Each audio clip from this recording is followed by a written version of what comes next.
저번 주에는 제3성교론에서 부처님께서 세 곳에서 마음을 전하신 것은 선지이고 한평상 말씀하신 것은 교문이다. 그러므로 선은 부처님의 마음이고 교는 부처님의 말씀이다.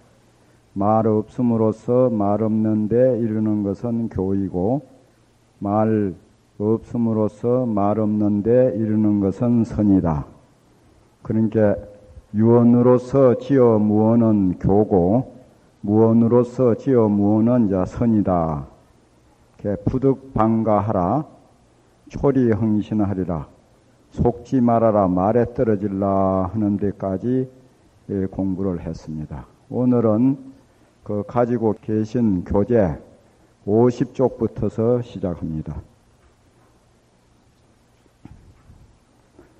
이제 한문 원문으로 하면은 시고로 약인이 실지어 구적 여마미소가 개시 교적이요 득지어 심적 세간 추원세어가 개시 교의 별전이니라. 여기에 이제 시작을 합니다. 이런 까닭으로 약인이 하는 건 이제 어느 사람이 어느 누구든지 말입니다. 실지어구라 입에서 잊어버리면은 이렇게 하는데 전번에 교시 불어라고 교는 부처님께서 한평상 그 설하신 교법은 부처님 말씀이라 그랬습니다. 말이라는 것은 입으로 하는 게거든요. 입에서 잊어버리면 이 말은 말 이면에 숨어 있는 그 깊은 진리를 깨닫지 못하고 그 부처님 교법을 말로만 외우고 또 그거를 읽고 외우고 하는 정도로서 끝나버리면은 그 석가모니 부처님이 연꽃을 들고 가섭존자가 미소하고 한 것이 모두 교의 자체에 떨어지고 만다. 이런 말인데 원각경에 보면은 그 부처님의 그 경전은 달을 가리키는 손가락과 같다 이렇게 했습니다. 그걸 갖다 표월지라고 그래요. 달을 표하는 손가락. 그러니까 손가락으로 달을 가리킬 때 그 손가락으로 인해서 저 허공에 있는 달을 보아야 되지. 그 손가락을 그 달인 줄로 잘못 알아버리면은 달만 못 볼 뿐만 아니라 어두운 것과 밝은 것도 구별하지 못한다. 이렇게 말씀을 합니다. 그러니까 부처님 교법은 우리 그 심성을 우리 본각진심 본래 깨친 참마음을 깨닫게 해주기 위한 하나의 그 방편이기 때문에 부처님 말씀을 통해 가지고 우리가 본래 지니고 있는 본각진심을 깨달아야지 그 교법 그것을 그 부처님 법인 양 이렇게만 알고 있으면은 안 된다는 그런 말입니다.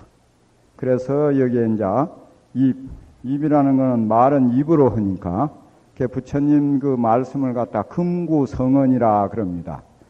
세금자 이구자 금구 하면은 부처님은 항시 몸에 큰빛 강명이 났다고 그래요. 그래서 부처님 입을 갖다가 세금자 항금의 입 금구 성스러운 말씀 금구성언 금구성언을 통해서 자기의 본래 지니고 있는 그 불성자를 깨달아 징득해야 한다 이 말입니다. 만일 그렇지 못하고 말에만 떨어지고 말 이면에 있는 진리를 깨닫지 못하면은 안 된다는 것입니다. 또 득지어 심적하는 것은 부처님은 교법을 통해 가지고 또 혹은 부처님이 꽃을 든다든지 종사 스님네들이 뭐 주장자를 든다든지 또 눈을 끔벅한다든지 이런 것을 통해 가지고 자기의 그 본래 면모 본각 진심을 저 깨달아 얻으면은 세간에 그 멋스러운 말들 또 세세한 말들까지도 모두 다 교 바깥에 따로 전하는 선지다 이런 말입니다. 이게 말을 통해서 진리를 깨달아야 한다 이 말이겠죠. 말은 진리를 담아있는 도구다 하는 그런 말도 있습니다. 이건 이제 또 서산스님께서 말씀해 놓으신 그 주석서를 보십시오. 법은 무명고로 그 진리 자리는 이름이 없기 때문에 그거는 이름 붙일 수 없는 자리라는 겁니다. 원불거 그 말이 미칠 수 없는 것이고 또 법은 형상이 없기 때문에 이건 서로 상자로 안 보고 형상이라고 그렇게 봅니다. 모양다리 형상이 없는 것이기 때문에 그 마음 여기서 마음은 그 본래 깨친 그 진여의 마음 이런 것이 아니고 우리 이제 사량 분별하는 그런 마음입니다. 말하자면 이제 망심, 허망한 마음, 분별심 그것이 미치지 못하는 것이니 의지어 구자는 그러니까 입으로 말하려 들면 이 말입니다. 본심, 본래 시망, 본래 이제 이거는 이제 본각 진심입니다. 본래 깨친 참 마음자리 그걸 잃어버리게 된다. 그래서 그 본래 시망을 잃어버릴 것 같으면은 세종께서 꽃을 든 것이나 가섭존자가 빙그레에 웃은 것이 모두 이건 묵을진자 옛날 그 말에 모두 다 떨어져 가지고 종시 마침내 죽은 물견이 된다. 득지어 심자는 마음에 얻은 자는 비단 거리에 그 말뿐만 아니라 거리에 말이 저 길거리에 뭐 떠드는 그 소리 뭐 이런 거 이런 것이 법요를 갖다가 잘 설할 뿐만 아니라 제비 소리, 꼬리 소리 이런 데 이르더라도 모두 다 실상의 도리를 갖다가 잘 말하고 있다. 이런 까닭으로 그 보적선사라고 하는 분, 이분은 이제 공부하다가 길거리에 나갔다가 상주가 이제 그 슬피 우는 소리를 듣고 도를 깨쳤다는 겁니다. 그렇게 하고 깨치고서 용약함이 뛸 듯이 그 심심이 아주 몸과 마음이 기뻤으며 또 보수선사라고 하는 분은 그 보수 이제 자기 그 스승이 제1세 보수선사께서 어느 날 이제 그 보수스님 보고 너희 아버지 어머니가 너 몸 놔주기 전 어떤 것이 너의 본래 면목이냐 이리 다구쳐 묻는데 거기에서 답을 하지 못했다는 게요. 그러다가 어느 날 길거리에 갔다가 막 주먹질하고 싸움하는 것을 보았는데 한참 싸우다가 이제 그 어느 정도 싸우고 나서 그 내가 잘못했네 이러고 보니까 참으로 면목이 없다 이러는 말을 듣고서 자기의 그 본래 면목을 갖다가 확 깨달았다는 게 이런 것이 다 이제 이것은 선과 교의 깊고 옅은 것을 분별한 것이다 이렇게. 그래서 우리가 공부를 이제 본창공안 자기가 본래 창구하는 그 하두 그것을 이제 들고서 든다는 말을 의심한다 이 말입니다. 가나 오나 안지나 누나 잠을 자나 꿈속에서까지 잊어버릴 정도 안 잊어버릴 정도로 이제 일념이 되어지면은 어느 그 경계에 부닥치더라도 마음이 조금도 동요가 되지 않는다는 게 그것이 마치 먹과 같은 거이는 급히 흘러내려가는 여울물에 달이 비쳤을 때 아무리 물살이 급히 흘러가도 달은 떠내려가들 않거든요. 그렇듯이 우리가 일념이 돼가지고 어떤 경계에 부닥치더라도 그 일념이 흩어지지 않냐 하는 이런 경계에 부닥칠 때 어떤 그 사소한 경계라도 그것으로 인해 가지고 이제 도를 이룰 수 있다는 게. 근래에 그 제 어디서 그 지금 한 5, 6년 전인데 설봉 스님이라고 저 부산에 그 많이 계셨어요. 부산 범어사로 저쪽에 뭐 그 대각사 신해절에도 계시고 이렇게 계셨는데 그분은 그 술을 그리 좋아하셔. 그래도 늘 그 일념으로 그 정진을 하시고 또 설법도 잘하는데 설법을 하면은 그렇게 공부하는 사람에게 심심이 일어나게 해요. 아주 간절하게 공부 안 하면 안 되게끔 그 법문을 듣고 공부 안 하면 안 되고 저절로 공부가 되게끔 그렇게 아주 심심 있게 그 법문을 그리 잘하시는데 그때 그 들은 법문이 그 하나 기억나는 게 있어요. 듣기는 많이 들었는데 뭐라 하는 거에는 불자야 생명이 제 호흡지간이언을 하가의 분별 타사리요 성성착하야 여구두연이어다 그런 말인데 불자여 생명이 호흡하는 사이에 있는데 숨을 들이쉬다가 내쉬지 못하든지 내쉬다가 들이쉬지 못하면은 벌써 내생이라는 겁니다. 생명이 호흡하는 사이에 있는데 어찌 다른 일을 분별하겠는가? 어찌 딴짓 할 수 있냐? 성성착하야 정신을 바짝 차려가지고 머리에 붙은 불을 끄듯이 해라. 머리에 여기에 불이 붙었다면은 누가 손이 슬그머니 오래 가서 하는 사람 있겠어요? 팍 하지. 그렇듯이 그래 급히 서둘러서 애써서 공부를 하라 하는 것. 그게 하나 기억이 납니다. 근데 그 스님이 제일 처음에 이제 발심을 해서 출가하게 된 동기가 그 이북 스님이신데 공무원을 하셨대요. 출가하시기 전에. 그러다가 어느 날 부인이 죽어버렸다 갑자기. 그래가지고 어떻게 그 슬픔에 젖어가지고 며칠을 그 마누라를 끌어안고 막 울었대요. 그래 하다가 어느 스님이 와가지고 방금 그 말씀드린 대로 그 생명은 그저 살다가 갑자기 그리 죽는 수도 있는 것이다. 그래서 해자 정의요 만된 자는 결정코 말하면 헤어지기 마련이고 생자 필멸이라 태어난 이는 반드시 죽기 마련이다. 이제 문제는 생멸신 중에 생멸하는 몸 가운데 생멸하지 않는 것이 있는데 그 도리를 깨달아야지 누구나 이게 말하면 태어나면 죽기 마련인 것이라고. 죽지 않는 도리를 깨달아야 된다. 그 소리를 듣고 이제 절에 들어오셨대요. 그런데 이제 그 몇십 년을 공부를 해도 도를 못 이뤘어. 그래서 태백산에 이제 한 50이 넘어가지고 근 60이 이제 가까울 때 그래 거기에서 정진을 하는데 한 40일 동안 그만 조주무자를 하는데 그만 일념이 돼갖고 밥 먹는 것도 잠자는 것도 잊어버리고 난자는 그저 일념이 돼서 아무 딴 생각 없고 오직 의심 덩어리뿐이고 그냥 눈물만 줄줄 흐르더래요. 그리고 이제 그런 산중에 있는데 그때가 이제 6.25 직후가 된다고 그래. 그런데 어디 누가 이제 고발을 한게요. 저 어디 빨갱이가 하나 그 암자에 있다고. 그래서 그 군경 합동으로 그 이제 암자를 뺑 돌린 이제 보위를 해가지고 그 용맹신원 군인이 총에다가 대금을 하고서 문을 그만 팍 열면서 뛰어 들어왔어. 뛰어 들어와 보니까 노장이 하나 고개를 푹 숙이고 그것도 졸고 있거든.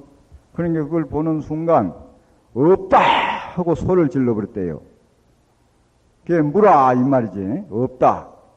조주무가 그런 거 아니야. 개도 불성이 있습니까 없습니까? 어느 학자가 이제 조주스님에게 물으니까 없다 이랬다는 거예요. 부처님 말씀에는 준동함령이 시루 불성이라 꿈틀꿈틀하는 벌레까지도 다 불성이 있다 이랬거든요. 그러면 조주스님은 조주고불이라고 그래요. 80살까지 행각을 하고 또 난제야 말이자면 40살까지 이제 사신분인데 그래 120살 사신분이거든. 그 아주 당나라 때 아주 선으로서 아주 조주스님 하면 굉장히 유명하신 분이라. 근데 그분이 또 거짓말 할 리도 없거든.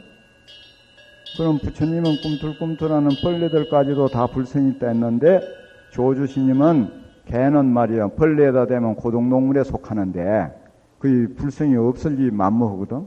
그럼 왜 불성이 없다 했을까? 그거를 하고 이제 그 의심을 하고 있는데 그 군인이 들어와갖고 없다. 그는 그냥 빨갱이가 없다 이 말이죠. 그이는.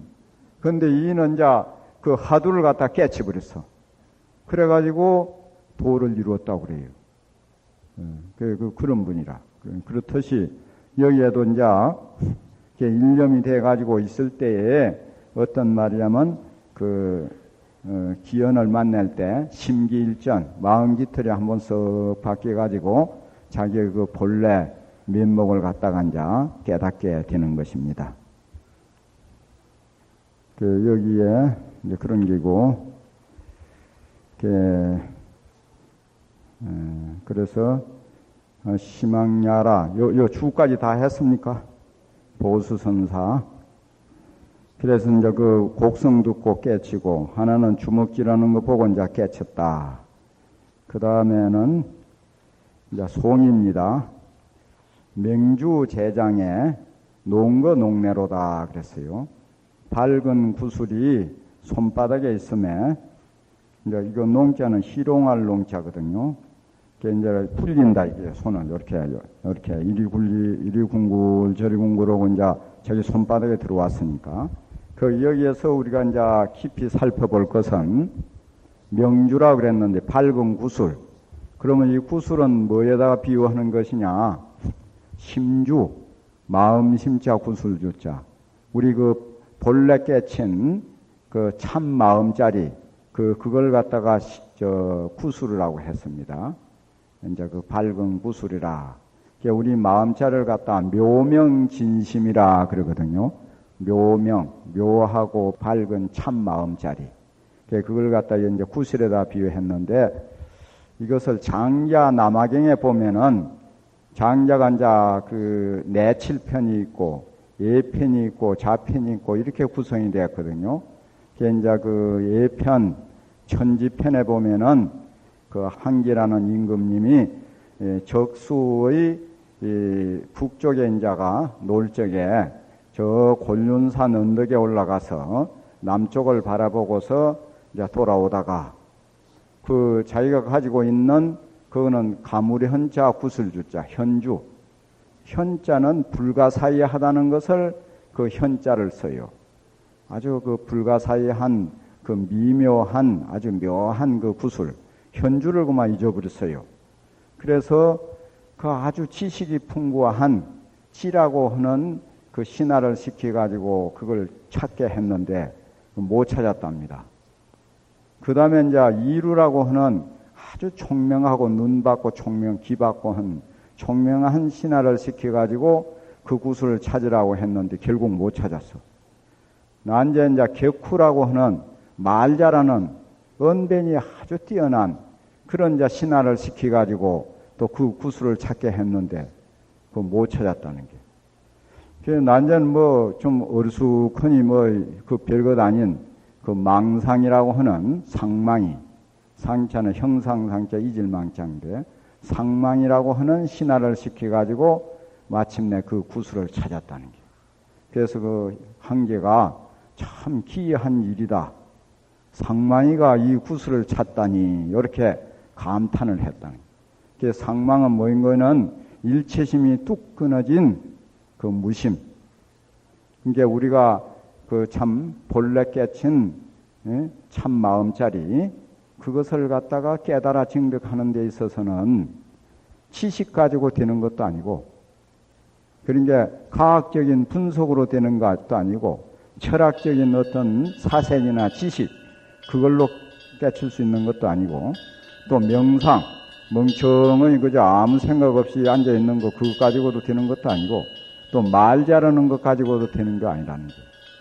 그저 가나 오나 안지나 누나 그저 하두를 창 의심해가지고 일념이 될 때 일념이 된단 말은 일체심이 뚝 끊어지고 오직 진리에 대한 하두에 대한 일념이 이루어질 때에 어떤 경계에 부닥쳐가지고 마음 깃털이 한번 썩 바뀔 때에 바로 깨달을 수 있다 하는 거. 그래서 여기에도 이제 명주 제장이라는 것은 우리 본래 가지고 있는 그 자리를 갖다가 쳐가지고 깨달아서 손에 들어왔다 이게요. 그러니까 진리를 자기 마음대로 농의한 말이야만 자유자재로 일체법을 갖다가 파기도 하고 일체법을 건립도 하고 자유자재로 사용하는 거, 거기에다가 이렇게 간단한 말로 이거를 이렇게 표현해 놓은 겁니다. 여기 아주 깊은 뜻이 있어요.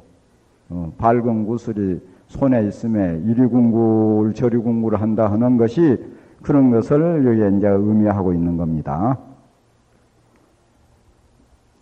그 다음에 오유 이런하니 나에게 한 말이 있으니 절연절야하고 생각을 끊고 반연을 잊고 온갖 생각들을 다 반연 그런 걸 잊고 오련히 오똑하게 일 없이 앉아 있으니 출래 초자청이라 봄이 오니 풀이 스스로 푸르더라. 이런 게인데 이거는 이제 중국 남악산에 계시던 나찬선사라고 하시는 분의 그 말씀이라고 이렇게 합니다. 그러니 이제 결국 그 여라는 것은 모든 사려, 생각삭자, 생각여자, 사려가 끊어졌다 이 말이거든요. 또 이 망년, 온갖 말이라면 허망한 그 반연 생각들, 또 모든 인간관계 이런 것들을 다 잊어버리고 그냥 오련히 일 없이 앉아 있으니 봄이 오니까 봄이 오는지 가을이 가는지 모르고 그저 산이 푸르르면 봄인가 보다. 가을이 이제 노랗게 단풍이 들면은 가을인가 보다 하고 무사 한도인, 이제 일체 모든 일이 다 없어진 한가한 도인 그런 것을 갖다가 표현하는 겁니다. 그래서 육조 스님의 제자 영가 스님의 징도가라는 데 보면 절악무의 한도인은 그랬어요. 태울 것이 끊어진 한가한 도인은 부재망상 불구진이라 망상을 제하지도 않고 진을 구하지도 않는다. 그런 그 경계에 있는 그 이제 도인의 경계를 이렇게 이제 표현하는 겁니다. 그 이제 그 주를 한번 보입시다. 절여 망여자는 사려를 끊고 이제 그 반연을 잊어버렸다 하는 것은 득지어 심냐라. 마음에서 이제 깨달아 징득한 것이다 이 말이에요. 그 이제 어느 문자에 쏙지 않고 어느 문자에 그 담겨 있는 그 진리 어느 문자에서 그 표하고자 하는 알리고자 하는 그 내용인 그 진리를 저 깨쳤다 이 말이야. 그러니까 소위 한가한 도인이다. 오희라는 것은 이 감탄사입니다. 아 이렇게 그 사람됨이 그 도인의 그 사람됨이 본래 무연하여 본래에 말이야 반연이 없으며 본래에 이제 아무 일이 없어가지고 배가 고프면 곧 먹고 졸음이 오면 잔다. 그래서 그 전에 내가 어록을 읽어보니까 어느 분이 도인을 찾아가서 묻기를 도인의 경계가 어떠한 것입니까? 이러니까 뭐 도인의 경계가 뭐 별것 있나? 배고프면 밥 먹고 졸음 오면 잠자는 거지. 그러니까 그 묻는 분이 그거야 세상 사람이 다 그렇게 하고 있지 않습니까? 배고프면 밥 먹고 졸음 오면 잠자고. 그 절대 그렇지 않다. 크게 다르다. 그 어떻게 다릅니까? 내야 배고프면 밥 먹고 졸음 오면 잠잘 뿐이지만은 세상 사람이야 밥을 먹으면서도 가진 망상 다 부르고 잠을 자면서도 가진 꿈을 다 꾸고 있는데 그것이 어찌 나하고 같단 말이가. 이렇게 했단. 그래서 그 전에 진주에 가면 의곡사라는 절이 있어요. 거기에 그 전에 보니까 요사차의 그 방위에다가 계조실이라 이을계자 조사조자 하고 집실자 계조실. 그러니까 보통으로 하면 여마실이라 해갖고 조실방이라는 뜻인데 거기에다가 글을 한 개 적어놨는데 뭐라 적어놨는 거에는 야유몽자 불입이요. 밤에 꿈이 있는 사람은 이 방에 들어가지 못하고 구무설자 당규라 입에 햇바닥이 없는 사람만이 여기에 머무를 수 있다. 이리 적어놨더라고요. 그 말이 뭔 말이냐 하면은 도라는 것은 언어도단하고 심행첨일이라 그러거든요. 언어도단, 말길이 끊어지고 심행처, 우리 의식의 활동이 끊어진 자리가 도라 이게. 그러면 그 밤에 꿈이 있다는 것은 아직 의식, 제8 아리아식이 아직 끊어지지 않았다는 것이에요. 예? 식신분별이 그대로 남아있다는 게거든요. 꿈이라는 것은 그 식의 활동이거든요. 예? 우리의 생각, 그 주사야몽이란 말도 있죠. 낮에 생각이 밤에 꿈으로 나타난다고. 그게 꿈이라. 그러니까 도인은 지는 무몽이라 그럽니다. 도교에서도. 그 도인은 꿈이 없다는 게. 벌써 꿈이 있으면은 그 시원찮은 기라. 예? 그래서 그 선유에도 보면은 정수착시 잠이 푹 들어서 꿈도 생각도 없을 때에 그대의 주인공이 어느 곳에서 안심인명하느냐 일이 나오거든요. 예? 벌써 꿈이 있다면 시원찮은 게요. 꿈이 있는 사람은 조실 자격이 없다 이 말입니다. 또 그 진리라는 것은 말길이 끊어진 자리이기 때문에 햇바닥이 남아있으면 벌써 뭐 짓거린다는 거 아니야. 그래가지고는 안 된다는 기라. 예? 그렇듯이 우리가 꿈과 생각이 남아있으면서 자기가 도를 이루었다 한다든지 이렇게 하면 안 된다는 거예요. 자기가 자기 자신을 한번 점검을 해보면 알아요. 꿈이 있는지 없는지. 예? 그래서 여기 이제 그런 이제 도인의 경지를 갖다가 말하고 있습니다. 녹수청산에 푸른 물, 푸른 산에 이미 소요하고, 이미 소요한 것은 마음대로 마련돈 이루고, 어촌, 이제 고깃집, 술집에 자유롭게 말하자면 이제 한가롭게 논이른다. 그래서 연대갑자를 총부지라, 연대갑자는 세월이 오는지 가는지 그걸 다 모르니까 출래에 봄이 오면 여전히 풀이 푸르도다. 이제 이래갖고 그 이제 도인, 아무 걸림이 없는 무해자재한 그 도인의 경지를 그대로 이제 말하고 있습니다. 저 포항 쪽에 가면 오어사라고 있어요. 그 어떤 그 큰 도인 스님이 거기에서 이제 고기를 먹고, 그 누가 있다가 도인도 이렇게 고기를 먹으면 됩니까? 하니까, 그거 먹으면 안 되는가? 하고 막 토해냈는데, 그 먹은 고기가 그만 살아가지고 물에 막 여기 흘러갔다, 막 이렇게 논이랬다는 게. 그러면서 둘이서 저거는 나고기다, 저거는 내 고기다 해갖고 나오자 고기였자. 이제 그런 정도의 도인이 되면은 요 어천주사에 자유롭게 논이라도 괜찮다. 만일 그런 경지에 가지 못했다면은 좀 생각해봐야 될 문제지겠죠. 또 여기에 이제 장이 무인턴이, 요 장이 하는 것은 생각했다 이렇게 합니다. 사람이 없는가 생각했더니 나자는 다행히 한 사람이 있구나. 이 말은 이제 뭔 말인 거이는 아무도 없는가 생각했더니, 도를 이룬 사람이 아무도 없는가 이렇게 생각했더니만은 이렇게 말하자면 그야말로 절연망연하고 오련무사자 출래의 초자청하는 그런 말이야면 도인이 한 분 있구나. 자, 이렇게 여기서 말하고 있는 겁니다. 여기서 송은 앞에 나온 그 문장의 전체적인 그 대의, 중요한 것을 싹 간추려가지고 간단한 말로 표현을 해 놓은 게, 앞에 전체 문장을 잘 살펴보지 않고는 요 뒤에 이 말이 어떻게 되는 것인지 이해할 수가 어려운 것입니다. 그렇게 보시면 돼요. 다행히 한 사람이 있구나, 이렇게.